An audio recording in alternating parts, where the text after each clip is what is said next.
네, 오늘은 다 너희 것임이라 라는 제목으로 하나님의 말씀을 함께 보도록 하겠습니다.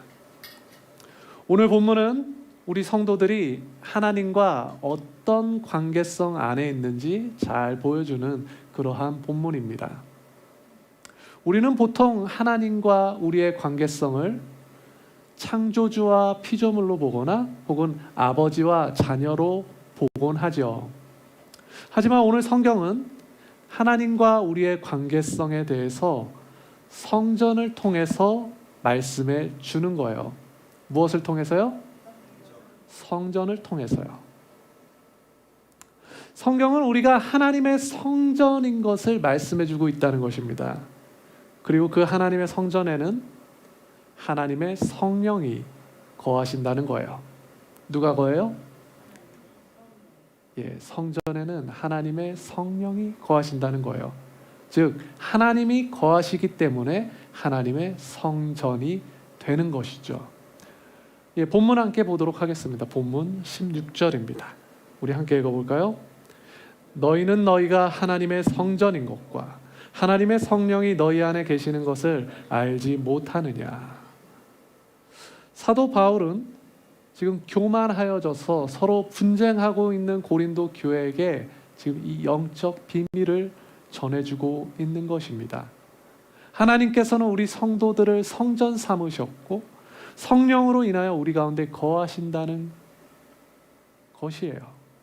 이것은 하나님께서 우리와 함께 거하시는 구체적인 방법을 알려주고 있는 것이죠. 자, 그러면 성전이란 무엇일까요? 성전. 구약에서 성전은 하나님이 거하시는 집이죠. 구약에서 성막과 성전은 기본적으로 같은 개념으로 쓰여집니다. 성막과 성전은 같은 개념이에요. 성막에 대해서 우리가 작년에 출애굽기를 이렇게 쭉 들으면서 자세하게 한번 살펴봤었어요. 하나님의 큰 영광, 그 큰 영광이 시내산 위에 강림하셨습니다. 그래서 온 산이 흔들리는 거예요. 이 말은 온 세상의 피조물이 하나님의 임재로 인해서 벌벌 떨었다라는 거죠. 온 산이 흔들렸다는 것은. 우리가 이것을 출애굽기를 강의할 때 한번 다 들었습니다. 이처럼 성막이나 성전은요, 성전은 그 하나님의 큰 임재가 있는 곳이었어요. 너무나 영광스러운 곳이 그래서 성전인 거죠. 그런데 오늘 성경은 우리에게 무엇을 말씀하나요? 바로 우리 성도들이 그 하나님의 성전이라고 말씀해주고 있는 것입니다. 우리 하나님께서 우리 성도들을 자신이 거하시는 성전으로 삼으셨다는 거예요. 하나님께서 우리 성도들에게 강림하셨고 하나님께서 우리 성도들에게 영광스럽게 거하고 계시다는 겁니다. 바로 이것이 사도 바울이 고린도 교회에게 다시 한번 일깨워주고자 하는 성도와 하나님의 이 관계성이라는 말이에요. 사랑하는 여러분, 하나님께서 우리 성도들 가운데 강림하신 겁니다. 신의 산 위에 그 영광스럽고 위엄 있게 강림하신 그 하나님께서 우리 성도들에게 강림하셨다는 거예요. 그리고 우리 성도들 안에 임재하고 계세요. 지금 우리들 안에 임재하고 계세요. 하나님께서 우리에게 성령을 보내셨고 하나님께서 그 크신 영광과 위엄과 존귀와 능력으로 우리 안에 거하시고 계시다는 것입니다. 그래서 우리가 믿음을 갖고 하나님을 정말로 만나게 되면 우리의 인생이 하나님을 만나기 전의 인생과 같을 수가 없는 거예요. 아마 대부분의 성도님들께서 하나님을 처음 만나셨을 때를 기억하실 겁니다. 그 이전과 절대 같을 수 없어요. 교회를 쭉 어렸을부터 태령이처럼 다녔더라도 하나님을 만나는 그 순간이 찾아온단 말이죠. 그때 그 신의 산 위에 놀랍게 역사하셨던 그 하나님께서 우리 가운데 성령으로 찾아오신단 말이죠. 그 크신 하나님, 온 우주를 창조하신 하나님이 우리 가운데 찾아오신단 말이죠. 근데 어떻게 똑같을 수 있겠어요?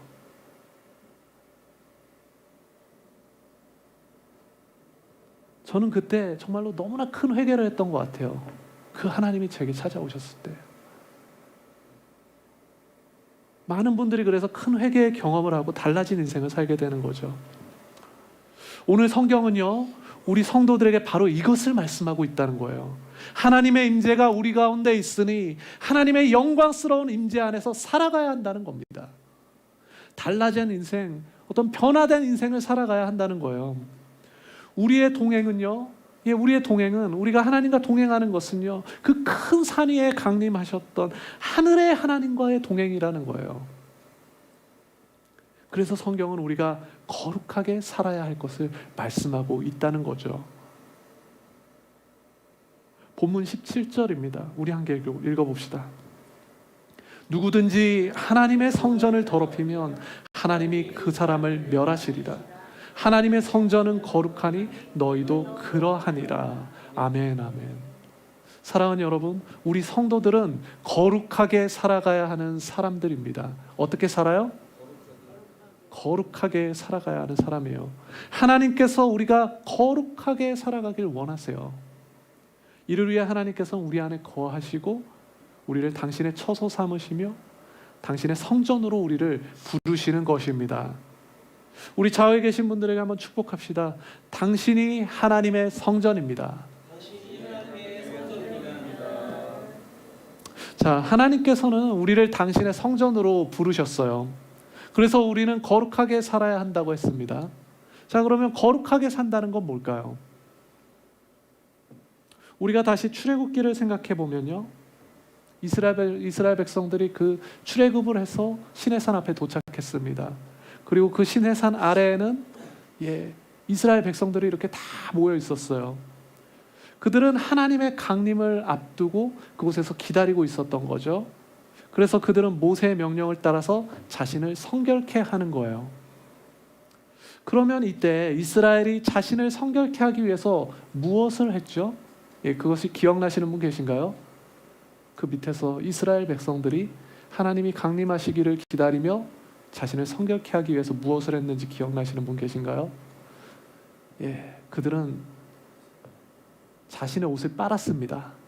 빨래를 했어요. 옷을 빨았다는 것은 결국 자신을 깨끗하게 했다는 거죠.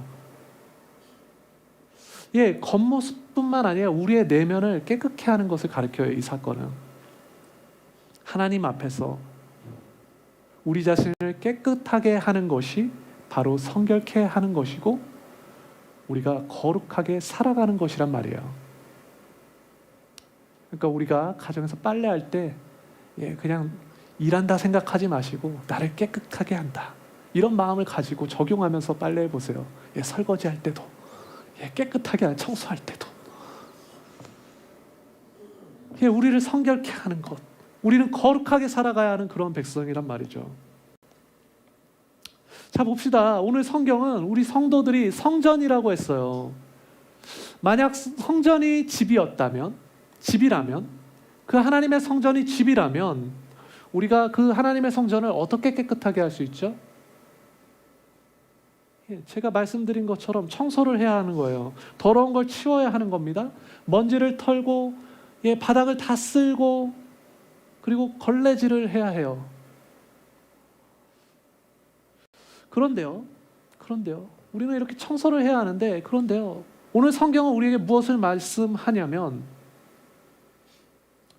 성경은 그 더러운 걸 치우라고 말하지 않아요. 오늘 무엇을 말하고 있냐면, 더러운 걸 치우라고 하지 않고 애초에 더럽히지 말라고 말씀합니다. 그런데 만약 더럽히면 어떻게 된다고 하죠? 일이 굉장히 심각해지는 거예요. 왜 심각해져요? 하나님께서 그 사람을 멸하시기 때문에 심각해지는 거예요. 성전이 그냥 집이면 정말로 우리가 그냥 다시 청소하면 되는데, 하나님께서 거하시는 성전은 일단 더러워졌다 하면 다시 치울 기회는 찾아오지 않는다는 겁니다. 왜냐하면 하나님께서는 거룩하시기 때문에 그 성전을 떠나시고 하나님이 스스로 그 성전 자체를 치워버리신다는 거예요. 그곳을 파괴하신다는 거예요. 그곳을 멸하신다는 겁니다. 우리가 이스라엘의 성전의 그 역사를 보면요, 그 첫 번째 성전은 누구로 인해서 지어졌죠? 누가 지었죠? 첫 번째 성전을? 솔로몬. 다윗이 비전을 받고 솔로몬이 지었어요. 솔로몬 때에 세워지죠. 하지만 그 솔로몬의 성전은 어떻게 되나요? 나중에 다 파괴되는 거예요. 바벨론에 의해서 파괴됩니다. 그리고 이스라엘 백성들은 바벨론 포로로 다 잡혀가죠. 그런데 그 바벨론 포로 생활을 다 마치고 바벨론 포로로부터 이들이 다 귀향해서 두 번째 성전을 지어 올립니다. 수룹바벨이 주도해서 두 번째 성전이 세워져요. 그런데 이 두 번째 성전 또한 어떻게 되나요? 또다시 수리아의 왕에 의해서 다 파괴되는 거예요. 나중에 이 두 성전은 모두 다 이방 나라, 다른 나라 사람들, 강력한 이방 나라에 의해서 다 파괴되어졌단 말이죠. 역사 가운데 하나님의 성전이 다 파괴된단 말이죠. 그러면 왜 하나님의 성전이 파괴될까요? 당연히 하나님의 힘이 없어서 파괴되는 건 아니겠죠. 이 둘이 파괴된 이유는 한 가지입니다. 하나님의 성전을 더럽혔기 때문에, 사람들이 하나님의 성전을 더럽혔기 때문에, 제가 앞에서 설명했던 것처럼 하나님께서 친히 그 성전을 멸하신 거예요. 그들은 성전에 우상을 드려왔어요. 하나님이 홀로 영광 받으셔야 되는 하나님의 인재가 가득한 그곳에 우상을 드렸단 말이죠. 그리고 다른 신들을 따랐습니다. 그러자 하나님께서는 그렇게 더럽혀진 성전을 좌시하지 않으셨다는 거예요. 그래서 하나님께서는 그 성전을 떠나시고 강대한 이방 나라들을 도구 삼아서 그 더럽혀진 성전을 파괴하시더라는 거예요. 하나님께서는 그 성전을 치워버리시더라는 거죠. 이처럼 우리도 마찬가지라는 겁니다. 오늘 우리는 성전으로 부르심을 받았어요. 성전을 더럽히면 멸망하게 되는 거예요. 성경이 말씀하는 멸망, 즉 종말은 적당히 벌받는 것을 말씀하지 않아요. 철저하게 파괴돼서 완전히 치워지는 것을 말씀한단 말이죠.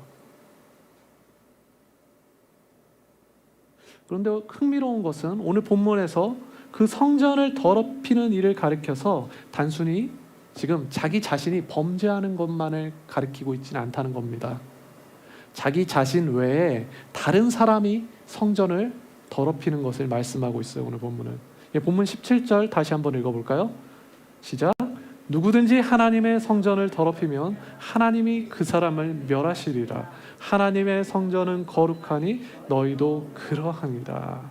이 말은 왜 이 말을 하죠? 이 말은 지금 고린도 교회 상황 안에서 누군가가 성도들을 더럽히고 파괴하는 일을 할 수 있다는 점을 지금 감안하고 말씀하고 있는 거죠. 성경은 지금 누구든지 하나님의 성전을 더럽히면 이라고 하잖아요. 이것이 무슨 말이죠? 고린도 교회의 그 상황을 염두에 둔 경고라는 것입니다. 경고. 고린도 교회에는 그들의 교만함으로 인해서 하나님이 아닌 사람을 자랑했던 일이 있었어요. 그리고 특정한 리더들을 기준으로 파벌을 나누고 서로를 공격하고 다투는 일이 그 교회 안에 생겼단 말이죠.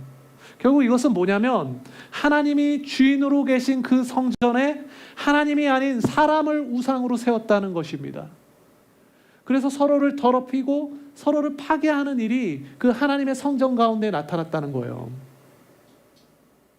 오늘 성경은 바로 이러한 일을 자행하는 사람들은 누구든지 하나님께서 그 사람을 멸하신다고 경고하고 있다는 것입니다.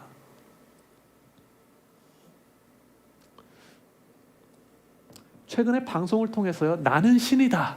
이게 지금 요즘에 굉장히 핫하죠. 나는 신이다라는 이단 관련 프로그램이 굉장히 많은 인기를 얻었습니다. 정명석이 사입이 교주가 된 사건을 그 프로그램에서 보여주고 있죠. JMS. 그래서 정명석이 근데 사입이 교주가 어떻게 될 수 있었을까요?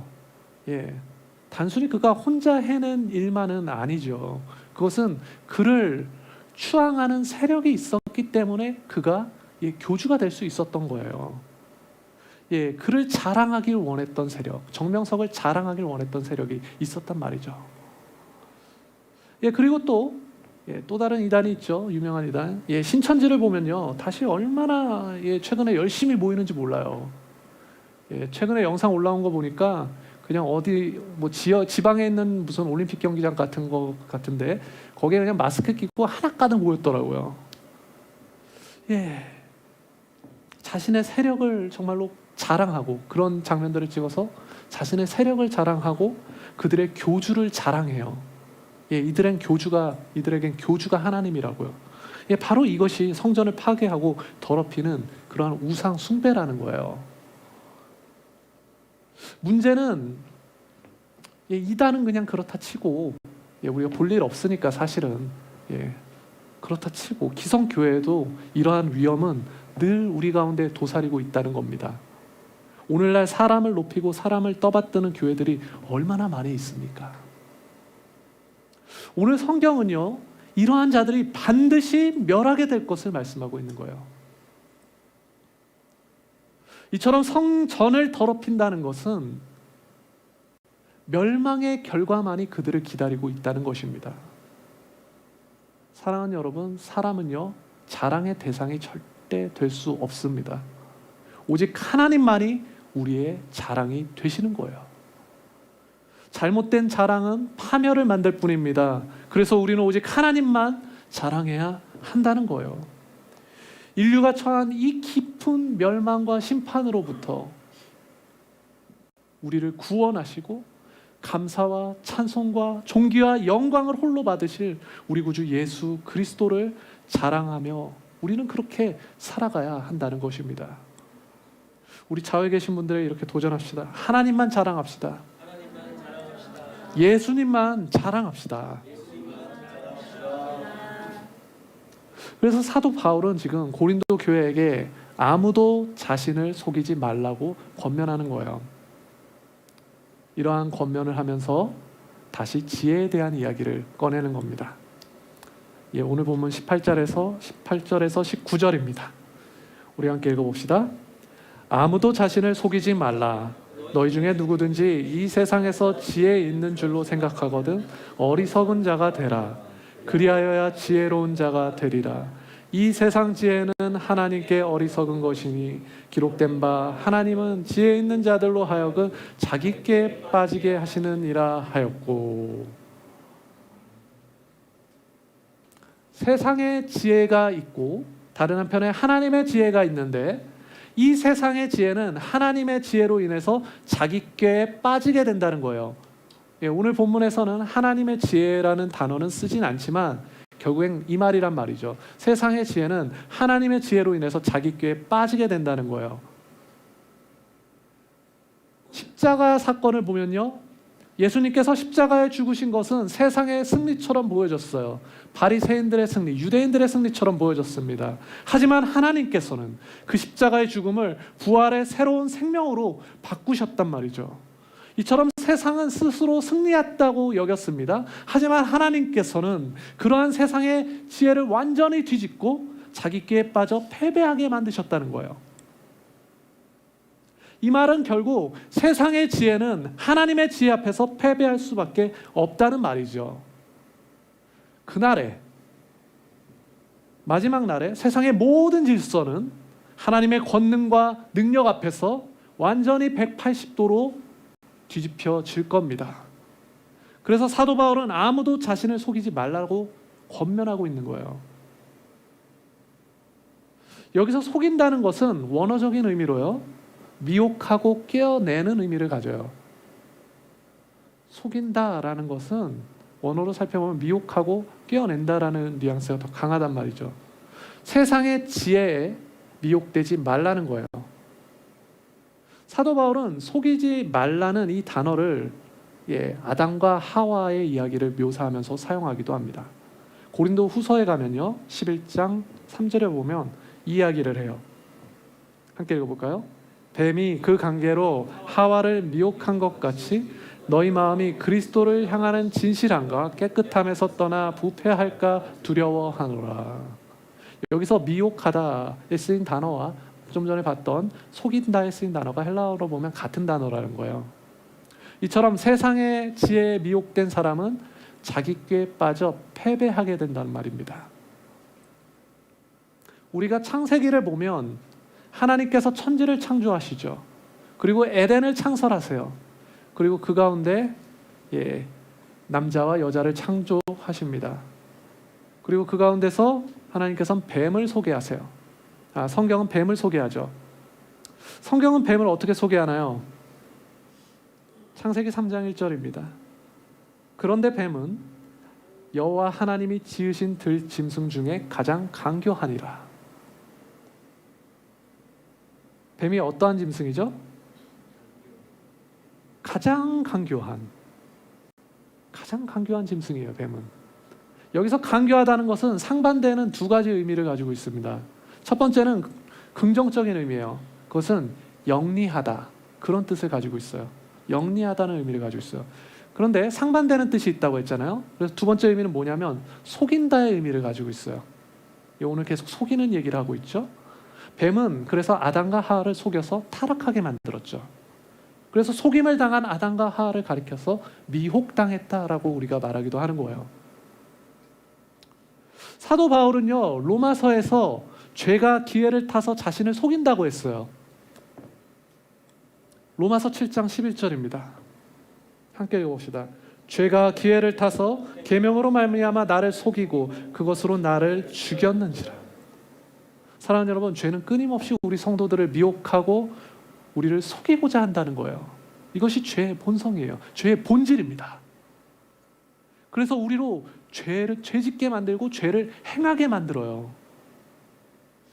그렇게 오늘 성경은 우리에게 이 세상의 지혜로부터 어리석은 자가 되라고 권면하고 있다고요. 왜죠? 이 모든 근원이 죄에 대한 것이고 그 죄를 이기신 우리 구주 예수 그리스도를 우리는 십자가에 못 박히신 분으로, 정말로 그분을 어리석은 분으로, 어리석은 지혜를 가진 그러한 분으로 우리가 받아들일 때만 우리는 지혜로운 자, 우리는 정말로 승리하는 자가 될 수 있기 때문입니다. 이 말이 이해가 가시나요? 세상의 기준에서 어리석음이 하나님께 지혜란 말이죠. 반대로 얘기하면 하나님께 지혜는 세상의 기준으로 인해서 굉장히 어리석은 것이란 말이죠. 이것이 복음이에요. 고린도 교회는 바울, 아볼로, 베드로와 같은 자들을 지금 다 파벌로 만들어서, 교회 리더들을 파벌로 만들어서 그들을 받아들이고 그들을 자랑했어요. 아마도 이것이 교회를 세워가는 지혜라고 여겼을 테죠.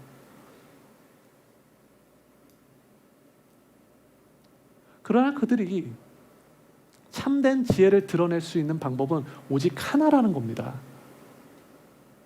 그들이 지혜롭게 교회를 세워갈 수 있는 방법은 오직 하나란 말이에요. 이 모든 일에 대해 어리석은 자가 되는 거예요. 바로 예수 그리스도를 십자가에 못 박히신 자로 받아들인다는 거예요. 그래야만 지혜로운 자가 될 수 있다는 거예요. 하나님 보시기에. 사랑하는 여러분, 우리는 어떻게 지금 우리 어린 양 교회를 세워가고 있습니까?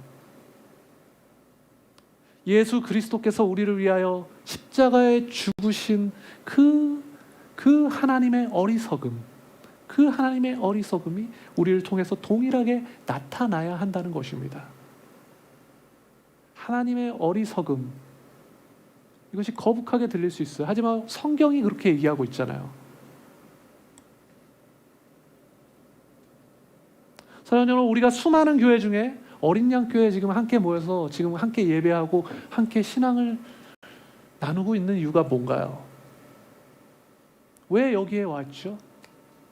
왜 온라인으로 함께 하시죠?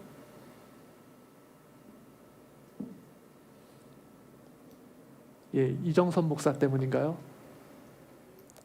예, 아 그래도 있네요. 예, 상처받을 뻔. 아니면 우리 워시팀 때문인가요? 아니면 우리 사역, 뭐 전문적인 사역, 예, 혹은 아는 지인. 예, 물론 이 모든 것들이 지금 어린 양교회에 나온 어떤 어린 양교회에서 함께 신앙생활하게 된 구체적인 이유가 될 수 있을 것 같아요. 하지만 이 모든 것은 복음이라는 그 가치 안에서 하나의 접점일 뿐이라는 사실을 기억하시기 바랍니다. 오직 우리는 예수 그리스도의 십자가 사랑으로 인해서 이곳에 모인 것이고, 우리가 그렇게 모여왔고 앞으로도 그렇게 모일 것이기 때문에, 이것이 하나님께서 우리를 모으시는 방법이기 때문에 이곳에 있다는 사실을 우리가 기억하시기 바랍니다. 그렇게 하나님께서는 그 하나님의 어리석음을 위하여 당신의 주권을 우리 가운데 행사하셔서 우리를 만나게 하시고 이곳에 모으셨단 말이에요. 개인적인 이유 같지만 하나님의 주권이 우리 가운데 작동하고 역사하고 있다는 것입니다. 우리가 정말 보통 쉽게 착각하는 것이 뭐냐면, 그 하나님의 주권, 복음, 뭐 그런 거 내가 다 알겠고, 내가 이 사람 만나기 원하고, 이런 사역들 하기 원해서 내가 여기에 왔어 하면서 그 외의 것들에 너무 큰 가치를 부여한단 말이죠. 하지만 그건 하나님 나라 복음을 정말로 크게 오해하고 있는 것입니다. 무엇보다도 하나님의 주권을 인정하지 못하고 있는 거예요. 우리가 하나님의 주권과 인도하심을 분명하게 바라보고 있다면, 그리고 성경이 하나님의 말씀이고 진리라는 사실을 내가 받아들이고 있다면, 우리는 모든 사역과 만남과 우리의 그 모든 참여와 그리고 우리의 모든 어떠한 관계는 하나님의 어리석음을 알아가기 위한 그 작은 수단만도 못한 것이란 말이죠. 사랑하는 여러분, 오늘 제가 우리의 사역이나 어떤 관계나 우리의 어떤 이런 것들을 좀 비약하려고 하는 것이 아니라, 바로 이것이 오늘 성경이 우리에게 전해주고 있는, 우리 성도들에게 전해주고 있는 뉘앙스란 말입니다. 사랑하는 여러분, 성경은 이렇게 말씀합니다. 하나님의 지혜는 이러한 세상의 지혜를 헛것으로 하신다고 하셨어요. 세상의 지혜란 하나님보다 우선적으로 교회 안에서 작동하는 모든 어떤 인본적인 생각을 가리켜요. 오늘 성경이 말씀하고 있는 세상의 지혜란, 심지어 교회 안에서조차도 작동하고 있는 모든 인본적인 생각들, 그것을 가리키고 있단 말이죠. 그런데 성경은 무엇을 얘기하죠? 본문 20절입니다. 함께 읽어봅시다. 또 주께서 지혜 있는 자들의 생각을 헛것으로 하신다 하셨느니라. 아멘. 이 말씀은요, 지금 이 20절의 말씀은요, 사도 바울이 구약의 시편을 지금 인용해서 전해주고 있는 거예요. 그런데 여기서 헛것이 뭘까요? 헛것.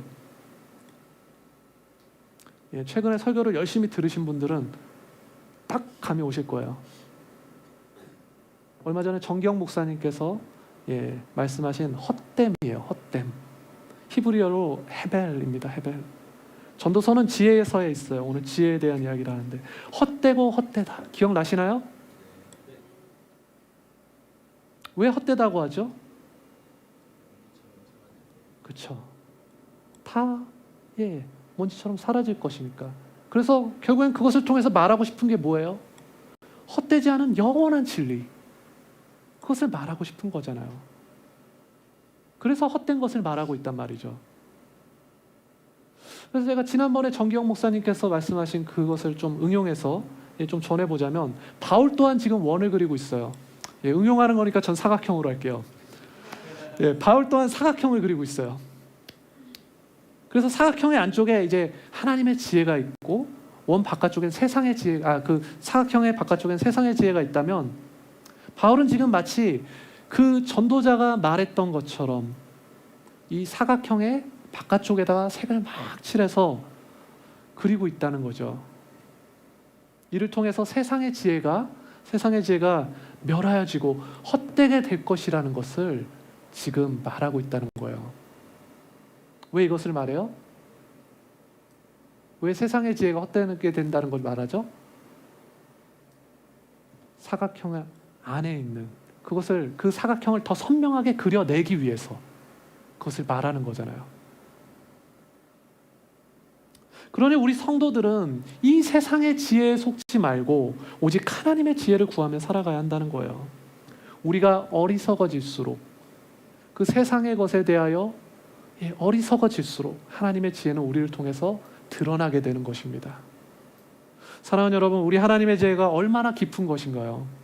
사도 바울은 로마서에서 그분의 지혜를 이렇게 찬송하죠. 로마서 11장 33절입니다. 우리 한 목소리로 읽어봅시다. 시작. 깊도다 하나님의 지혜와 지식의 풍성하며 그의 판단은 헤아리지 못할 것이며 그의 길은 찾지 못할 것이로다. 아멘. 이처럼 우리가 사각형의 어떤 밖을 그려봤다면 이제 그 사각형 안쪽을 한번 채워봅시다. 사도 바울은 고린도 교회에 바로 이러한 차원에서 만물이 다 너희 것임이라 이렇게라고 도전하고 있어요. 21절부터 23절입니다. 함께 읽어봅시다. 그런즉 누구든지 사람을 자랑하지 말라. 만물이 다 너희 것임이라. 바울이나 아볼로나 게바나 세계나 생명이나 사망이나 지금 것이나 장래 것이나 다 너희 것이요 너희는 그리스도의 것이요 그리스도는 하나님의 것이니라. 아멘. 먼저 사도 바울은 만물을 말해요. 이 만물을 말하면서 그 만물의 요소가 무엇인지 22절에서 지금 말씀해 주고 있는 거예요. 22절이 뭡니까? 바울이나 아볼로나 게바나 세계나 생명이나 사망이나 지금 것이나 장래 것이나 다 너희 것이요 라고 하죠. 여기서 바울과 아볼로 게바는 이 교회 리더들이죠. 이 교회 리더들, 파벌로, 이들로 인해서 파벌이 나눠졌죠. 본인들은 원치 않았지만 그럼에도 불구하고 고린도 교회 성도들은 사람을 자랑하기 위해서 이들을 세워서 어떤 다툼이 생겼단 말이죠. 그래서 이들은 본인이 원치 않았지만 다툼의 장본인이 됐어요. 그리고 나머지 세상의 힘, 나머지 어떤 요소들이요, 세계나 생명이나 사망이나 지금 것이나 장래 것이나 이런 것들 모든 것은요, 지금 세상의 힘과 어떤 통치를 나타내는 어떤 전형적인 성경에서 쓰고 있는 문구입니다. 바울이 쓰고 있는 전형적인 문구라고 보시면 돼요. 그래서 교회 리더들과 어떤 세상의 전형적인 힘을 상징하는 그런 요소구나라고 우리가 이해하시면 돼요. 따라서 이 만물로 여겨지고 있는 이 모든 것은, 이 모든 요소는 지금 고린도 교인들의 그 삶 속에서 가장 강력한 영향력을 주고 있는 그러한 요소란 말이죠. 그렇게 사도 바울이 지금 고린도 교회를 볼 때 그 고린도 교인들은 손에 잡히는 이러한 강력한 힘과 눈에 보이지 않는 그 하나님 사이에서 온전한 분별을 하고 있지 못하고 있다는 말씀입니다. 이러한 만물을 바라보고 있지, 만물을 바라보는 이것들과 하나님, 보이지 않는 하나님 사이에서 온전히 그것을 분별하지 못하고 이 만물에 사로잡혀 있단 말이죠. 만몬이 아니라 오늘 만물입니다. 결국 그래서 고린도 교인들은 어떠한 일을 했나요?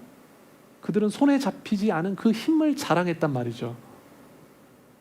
자신의 교만에 속아서 미혹됐다는 것입니다. 그들에게 죄가 틈탔고 교회 안에서 관계와 질서가 다 파괴되는 거예요.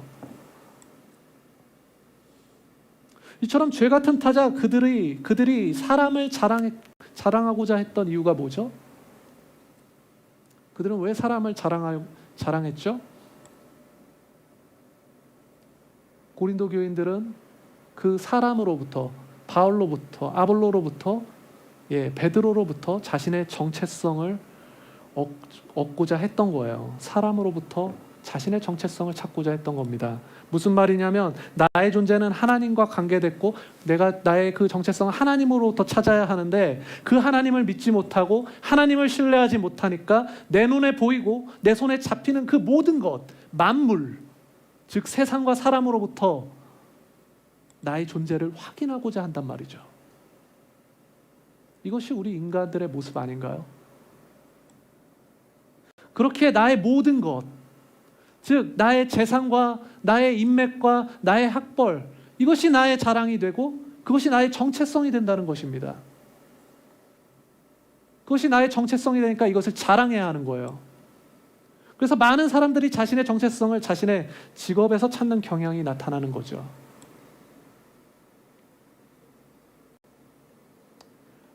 오늘날은 직업에서 찾지만 옛날에는 자신의 신분에서 찾았잖아요. 양반과 상놈이 나눠져 있었기 때문에 정체성은 계속 바뀐다는 거죠. 사랑하는 여러분, 바로 이것에 속으면 안 된다는 거예요. 이것에 미혹되면 안 된다는 것입니다. 우리의 재산과 인맥과 어떤 학벌과 직업을 버리거나 지금 무시하라는 그런 말씀을 드리는 게 아니에요. 이 모든 것은 우리의 정체성이 될 수 있는 것이 아니라 우리의 정체성을 표현할 하나의 통로일 뿐이라는 거예요. 우리의 정체성은 하나님의 형상이고 하나님 안에서만 찾을 수 있어요. 이처럼 우리는 예수 그리스도를 따라가는 그리스도인이라는 것입니다. 우리의 정체성은 그리스도인이에요. 하나님 안에서 찾아진 정체성. 바로 이것이 우리의 정체성이죠. 그래서 사도 바울은 그런 고린도 교인들에게 무엇을 말씀하나요? 이 모든 만물이 너희 것이고 다 너희 것이고 너희는 그리스도의 것이고 그리스도는 하나님의 것이라는 겁니다. 이 모든 만물은 하나님의 주권과 창조 안에서 우리에게 주어진 피조물일 뿐이라는 거예요. 피조 세상일 뿐이라는 것입니다. 따라서 모든 만물은 우리가 다스려야 할 대상이 되는 것이지 우리가 섬기고 자랑해야 될 것이 아니라는 거예요. 이처럼 사도 바울은 지금 고린도 교회와 하나님 사이에 있는 그 잘못된 관계를 잡아주고 있다는 겁니다. 그래서 바른 관계와 질서를 다시 한번 일깨워주고 있다는 거예요. 사랑하는 여러분, 그러면 우리의 재산, 내 재산, 나의 모든 인맥, 그리고 나의 직업, 이런 것들은 뭘까요? 우리가 그리스도인이라는 정체성을 가지고 이러한 것들을 바라보기 시작할 때, 우리가 그리스도인이라는 정체성을 가지고 세상을 살아갈 때 이 모든 것은 그리스도인이라는 우리의 정체성을 세상 가운데 드러낼 통로가 되는 것입니다. 그런데 만약 이러한 모든 것, 나의 재산과 인맥과 학벌과 같은 직업과 같은 틀을 우리의 정체성으로 삼으면 우리는 그러한 틀 안에서 노예가 돼버려요. 쉽게 생각하면 재산만 보면 그렇잖아요. 재산을 모으는 게 인생의 목적이 돼버리고요. 학벌을 쌓아 올리는 게 내 목적이 돼요. 그 안에서 노예가 되는 것이라니까요. 좋은 직업을 갖는 게 우리의 구원이 된다고요. 이것만큼은 해봤으면 좋겠네. 그럼 더 이상 여한이 없겠네. 이렇게 되잖아요.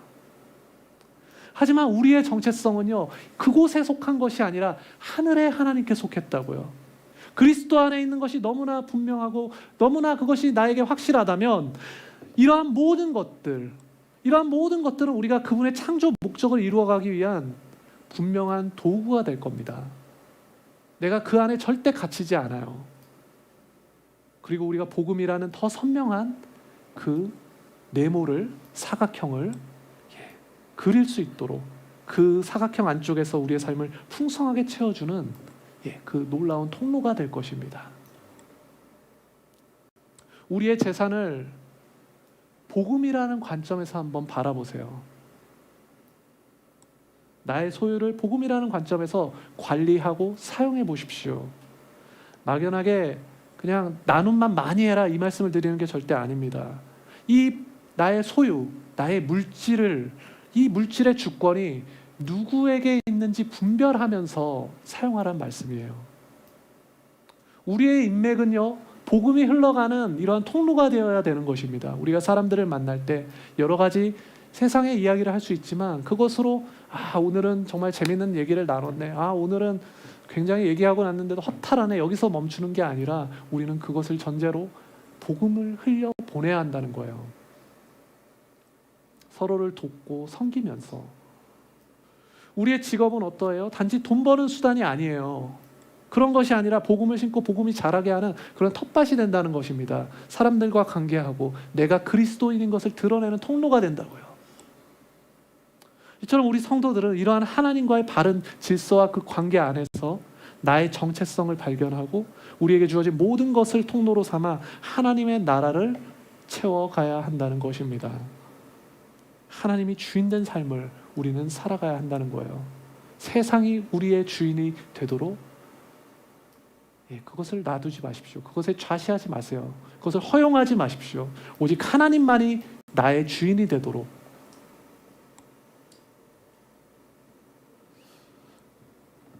하나님이 주인된 삶을 살아가야 한다는 것입니다. 오늘 앞부분에서 성전에 대한 이야기로 시작했는데요. 사실 성전의 기능은 두 가지 기능이 있습니다. 우선 앞서 살펴본 것처럼 하나님이 거하시는 집으로서 하나님의 강력한 그 임재와 하나님의 그 큰 영광이 이곳에 있음을 나타내는 그러한 기능을 해요. 여러분들 성전이시죠. 당신이 성전입니다. 우리 한번 인사해 볼까요? 우리가 하나님의 성전입니다. 근데 우리 안에 그 하나님의 놀라운 임재와 영광이 있다니까요. 그것이 첫 번째 기능이에요. 하지만 성전에 또 다른 기능이 있어요. 그 기능은 뭐냐면 그 하나님의 영광을 온 세상에 드러내는 기능을 했어요. 온 천하가 하나님의 영광을 바라보고 주께로 돌아오는 거예요. 사랑하는 여러분, 하나님께서 우리 성도들을 당신의 성전으로 부르셨습니다. 하나님께서 우리를 당신의 처소 삼기를 원하시고 하나님께서는 우리의 모든 삶을 통해서 당신의 영광을 나타내길 원하세요. 어디로? 온 세상으로, 온 민족 가운데 하나님의 영광을 우리를 통해서 나타내길 원하신다는 거예요. 하나님께서는 당신의 영광을 온 세상에 나타낼 계획을 가지고 계신다는 것입니다. 그래서 하나님께서 우리 가운데 거하고 계신다는 거예요. 오늘 성경은 우리 어린 양 교회에게 이렇게 말씀합니다. 만물이 다 너희 것임이라. 사랑하는 여러분, 우리에게 이미 주어진 것이 충만한 것입니다. 우리가 예수를 믿는데 더 필요한 게 뭐가 있을까요? 우리가 하나님을 예배하는데, 우리가 하나님을 전파하는데 뭐가 더 필요할까요? 우리에게 이미 충만하다니까요. 우리에게 이미 충만하게 있어요. 그것이 이미 우리에게 충만하게 주어졌어요. 하나님의 예수 그리스도의 복음, 하나님의 은혜, 그것이 식상하다면 내가 미혹된 거 아닌지 다시 한번 생각해 보시기 바랍니다. 내가 지금 어디에서 속고 있는지 다시 한번 고민해 보시길 바라요. 예수 그리스도의 복음이 나에게 식상한 단어로 들려온다면, 그것이 간격되지 않는다면, 하나님의 은혜가 정말로 냉랭하게 들린다면, 하나님의 사랑으로 내 마음이 뜨거워지고 있지 않다면 우리는 분명히 무언가에 속고 있는 거예요. 세상의 지혜에 우리는 속고 있단 말입니다. 성경은 우리에게 말씀합니다. 만물이 다 너희 것입니다. 우리 성도들은 이 하나님의 비전과 목적을 기억하며 살아가야 합니다. 나에게 맡겨진 세상을 하나님의 시선으로 바라보고 그곳을 복음의 능력으로 다스리며 살아가시길 축원합니다. 우리 서로를 축복합시다. 만물이 당신의 것입니다. 당신은 하나님의 것입니다. 말씀을 맺겠습니다. 사랑하는 어린이 교회 성도 여러분, 하나님께서는 우리를 성령이 거하실 하나님의 성전으로 불러주셨습니다. 그렇게 우리의 삶은 하나님의 임재로 인하여 거룩한 삶을 살아가야 하고, 그렇게 우리의 삶은 세상 모든 만물을 통해 하나님의 나라를 세워가야 하는 것입니다. 사랑하는 어린이학교의 성도 여러분, 우리가 이번 한 주를 살아갈 때에도 우리의 가정과 직장과 그리고 학교에서 오직 하나님만 자랑하시며 그분의 지혜와 영광을 드러내며 살아가시길 우리 주님의 이름으로 축원드립니다.